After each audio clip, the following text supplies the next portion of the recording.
Hi, my name's Holden, and today I'm going to tell you about the story of when I went to my old history teacher, Mr. Spencer's house.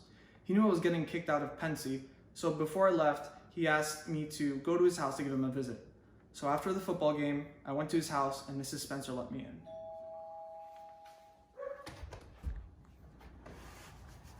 Hi, Mrs. Spencer. How are you? How are you, Mrs. Spencer? I'm doing fine, son. How are you? I'm doing just fine. How's Mr. Spencer? How's his greep? I don't know what to tell you, son. You can go upstairs and check it yourself.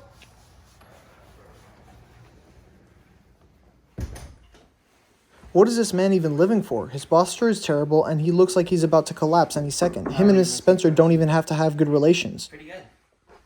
How's your greep? Boy, if my group was any better, I'd have to call the doctor. Ha!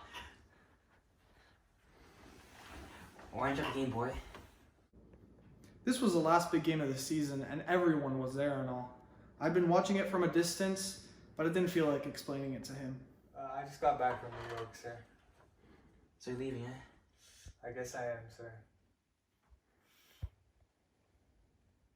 You never saw anybody nod as much as old Mr. Spencer did.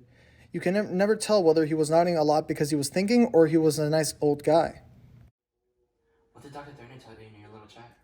Oh, we just talked about life being a game and how one plays it according to its rules. He wasn't too mad about it.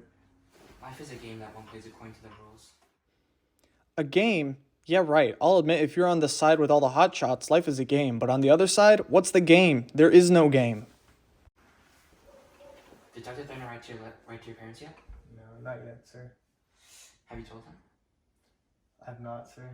How do you think they'll react? I imagine they're going to be pretty irritated about it since this is the fourth school I've been kicked out of. Boy. I say boy a lot, partly because I have a lousy vocab, and partly because I act quite young for my age.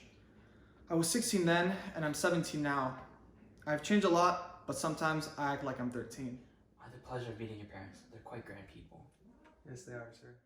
Grand. Now there's a word I hate. It's so phony.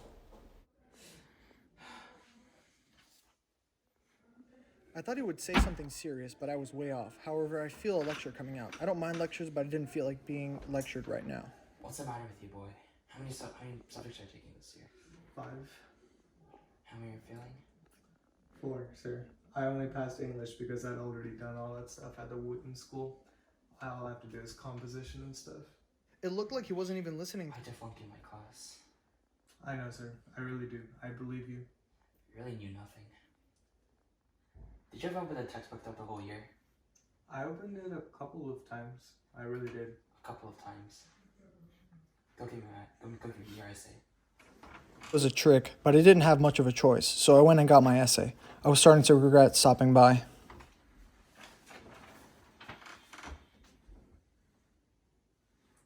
You chose to write about Egyptians. Would you like to hear what you said? Not really, sir. No. He read it to me, though, the whole thing, even the note I had written to him at the end of the essay. What would you have done in my place, boy? Be honest. At that point, I began to see that he felt bad for flunking me, so I began shooting the bull. I told him that I was an idiot for not studying and that I would have done the exact same thing in his place. I explained that people don't understand the difficulties of being a teacher and that they don't have enough appreciation for them. He soon started back up again, though.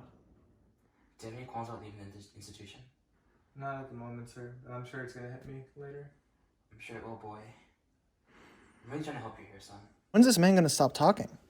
You should really listen to me. You're trashing your life, and I hope you realize before it's too late. I really do appreciate your concern, sir. But I really do have to get going. I have tons of packing left to do at Pensy. I felt really bad for him. I really did. You don't want any hot coffee or any hot chocolate or anything? No, sir. I'm fine. Thank you so much. Goodbye, son. Goodbye, Mr. Spencer.